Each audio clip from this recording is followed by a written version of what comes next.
No me sorprende que en algunas regiones, cuya historia de cultivo de maíz se remonta a un pasado lejano, se celebren las fiestas relacionadas con el maíz. Y hace poco leí sobre las fiestas de las regiones que nos regalaron un montón de especies de maíz y empecé a pensar si había algo en la Unión Soviética o en Rusia ahora.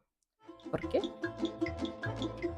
Buen día a todos, soy Eli y de verdad tardé mucho en grabar este video, pero ahora estoy aquí, estoy hablando sobre maíz, uno de mis cultivos favoritos, por eso estoy feliz y no quiero tardar más. Entonces, empezamos. Durante las décadas 50 y 60 del siglo pasado, el gobierno soviético promovió la campaña del maíz, se llamaba la campaña del maíz o кукурузная campaña en ruso. Fue lanzada por el secretario general del Partido Comunista, Nikita Khrushchev. Él había visitado los Estados Unidos un poco antes y había notado la diferencia entre la cantidad de carne producida por los dos países. Y para reducir la brecha, había ido a las ganaderías más grandes y encontró la respuesta en su planta forrajera superior, el maíz. Al regresar a la Unión Soviética, lanzó la campaña del maíz, compró 5.000 toneladas de las semillas para ganar la competición con Estados Unidos, producir más carne, más leche, más mantequilla y lo más importante durante la Guerra Fría, mostrar la superioridad de la ideología. Y sí, sucedió todo eso durante la Guerra Fría, cuando la Unión Soviética estaba bien aislada por la cortina de hierro y no tenía relaciones comerciales con otros países. Pero 5.000 toneladas de las semillas son 5.000 toneladas de las semillas, si me puedes entender. Nikita Khrushchev, el secretario general de la Unión Soviética, vio una oportunidad increíble y para razonar la compra de 5.000 toneladas de las semillas del país enemigo, empezó a promover el maíz como un símbolo nacional de bienestar relacionado muy fuerte con la producción de carne y los productos de origen animal. Y como podemos ver en esos carteles, su objetivo no era solo mejorar la alimentación de los animales, sino también mejorar la vida de la persona soviética, mejorar los alimentos. Un hecho interesante, uno de los eslóganes de la campaña era Берегись коровы из штата Айова o Cuídate la vaca del Iowa Estado. La imagen apareció en una revista y ilustraba la carrera entre Estados Unidos y la Unión Soviética. Abajo podemos ver la Unión Soviética, que por supuesto ganó la carrera. Arriba podemos ver los Estados Unidos, que por supuesto pierden. Y lo más interesante, al Buró Político del Comité Central del Partido Comunista de la Unión Soviética, o solo Politburó, no le gustó mucho este eslogan y había al menos dos razones. Primera, el secretario lo presentó sin avisar, ni siquiera hablar sobre este eslogan con nadie de Politburó. Pero lo más importante, les parecen las ideas de Khrushchev bastante materiales: carne, leche, mantequilla, la carrera con Estados Unidos. Claro que la campaña promovía los beneficios del consumo y consumismo. Y claro que no tiene nada que ver con la ideología de la Unión Soviética. Pero no tardó mucho. Los que estaban desacuerdos en un par de años perdieron sus puestos y pues la campaña continuó. Sin embargo, no todos los eslóganes estaban relacionados con Estados Unidos y la carrera. Por ejemplo, el más popular era кукуруза — это мясо, молоко y масло. El maíz es la carne, la leche y la mantequilla. Otro hecho interesante, en el idioma ruso, la palabra maíz es sustantivo femenino, por eso no te sorprendes por lo que te diré ahora, pero aquí construían la imagen de la reina de los campos agrícolas, se llamaba Tsaritsa Polei, la reina de los campos. Al mismo tiempo empezaron a vender muchos productos relacionados con el maíz, y no solo la comida. Habló sobre los juguetes para los niños, las decoraciones, figuritas pequeñas, las decoraciones para los árboles del Año Nuevo, y eran bastante populares. Y ahora siguen siendo bastante populares, de verdad. Por ejemplo, las fábricas de cerillas vendieron sus productos en las cajas limitadas con las imágenes del maíz. Cada persona podía ir a la oficina de correos y comprar los sellos postales limitados con las imágenes del maíz. Y no creo que sea necesario mencionar las medallas para los mejores cultivadores del maíz. Ay, mejor te contaré sobre una película animada del año 1957 que se llamaba Чудесница. Y pues Чудесница es de la palabra чудо, y чудо es un milagro. Y Чудесница es una persona, habitualmente una chica, que cree milagros o que es un milagro a sí misma. Al principio de la película, algunos agricultores del norte rechazaron la idea de plantar maíz, pero votaron y la mayoría, aquellos que estaban abiertos al desarrollo agrícola, votaron. Пускай решает коллектив.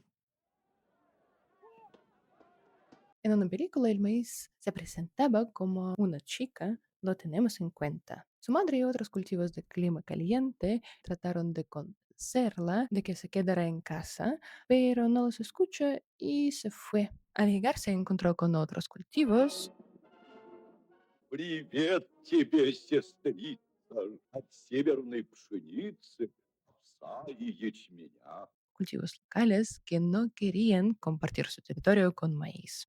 Pero el señor Trigo los convenció y la prueba siguiente para el maíz fue la batalla contra las hierbas malas, pero la reina de los campos superó eso. Todo terminó con una cosecha impresionante y la canción que cantan las mazorcas, mostrando la variedad de los productos que podemos producir del maíz y mostrando la importancia del maíz para el desarrollo del sector ganadero. Mi parte favorita es esa, los animales cantan la canción y ¡boom! Sucede alguna magia y ahora tenemos las neveras llenas de carne, siguen cantando la misma canción y imagínate, incluso vendieron los juguetes temáticos con un personaje principal de la película, sí, con el maíz.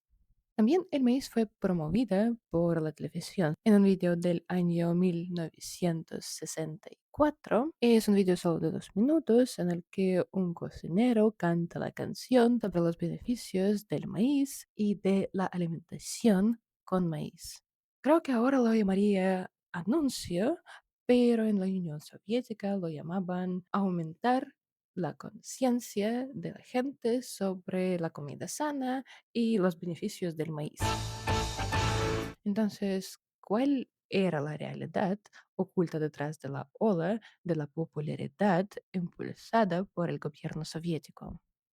Hmm, Creo que casi como en la película. Después de la compra, el gobierno de la Unión Soviética comparó la proporción de los campos agrícolas con el maíz y otros cultivos en Estados Unidos. Y cuando vieron que 38% de los campos de Estados Unidos estaban sembrados con el maíz, decidieron que tenían que hacer todo para alcanzar los números parecidos o incluso mejores, como en la película. Redujeron la cantidad de los campos de cereales y dieron demasiada tierra a maíz. Y por los números para que entiendas mejor.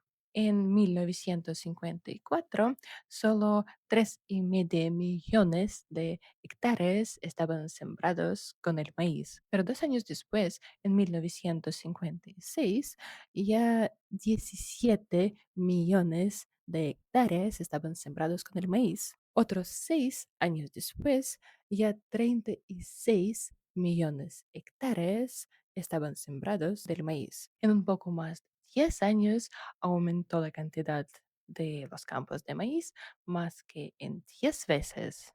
Y todo eso casi sin aumento de los campos agrícolas en general. Entonces, teníamos la misma cantidad de los campos al principio y al final, en general. Pero la cantidad de los campos del maíz aumentó en 10 veces. Y de verdad ganaron Estados Unidos produciendo leche y mantequilla, pero con carne la situación era un poco más difícil. No había tanto éxito, por eso los cárteles de la campaña dijeron, estamos en camino a la meta. Y todo eso suena genial, ¿no? No, de verdad no. En nuestro clima no funcionó como lo esperaban y pues, saben, de verdad los agrónomos de la Unión Soviética fueron conocidos por sus ideas bastante interesantes, podemos decir. Por eso, por ejemplo, todos los rusos tenemos pesadillas sobre Heraklion Sosnovsky o Bolshevik Sosnovskого, pero es un tema para otro video, te juro. Entonces, por la campaña de introducción del maíz tan mal pensada, tuvieron un montón de problemas. Entre 1959 y 1962, la tasa de crecimiento de producción agrícola disminuyó drásticamente del 7,6% al 1,7%. Y después empezó lo peor. Las plantaciones enormes del maíz desplazaron a la mayoría de los cultivos agrícolas y nos llevó al déficit de pan y a la crisis cereal del año 1963. Al final fue un fracaso del secretario general y todos lo entendieron. La gente perdieron el respeto, por eso rápidamente lo retiraron del poder en 1964 y reemplazaron con Leonid Brezhnev. Y por eso sí, puedo decir que el maíz es una parte de mi cultura también, porque la propaganda fue bastante ruidosa y estaba en todas las partes. La reina de los campos apareció en unas películas, en los dibujos, en las tarjetas postales. También la gente decoró sus casas con mazorcas y todavía siguen vendiendo los juguetes para decorar el árbol del año nuevo. Es bastante interesante todavía, ¿eh? Siguen vendiendo las mazorcas del vidrio. Me parecen geniales, me parecen maravillosos. Ujú. En 2026, Rusia sigue siendo uno de los productores más grandes de maíz y es décimo en la lista de los productores más grandes, a pesar de que en 1964 el gobierno disminuyó la cantidad de los campos de maíz y también tenemos en cuenta que ahora la mayoría de los campos adecuados para plantar maíz están en otros países independientes, no son las partes de Rusia, pero es décimo en la lista de los mejores productores, por eso creo que todo está bien. Ujú. Pero bueno, regresamos a la pregunta del principio. No, no hay y nunca había ninguna celebración oficial relacionada con el maíz en la Unión Soviética o en Rusia, pero tenemos una fiesta que no es oficial, pero es una fiesta del maíz, es el día del maíz y se celebra el 20 de agosto. ¿Y en tu país se celebra la Feria del Maíz o no? Escríbeme en los comentarios, también escríbeme si te gustó el video, dame like, suscríbete y paca paca.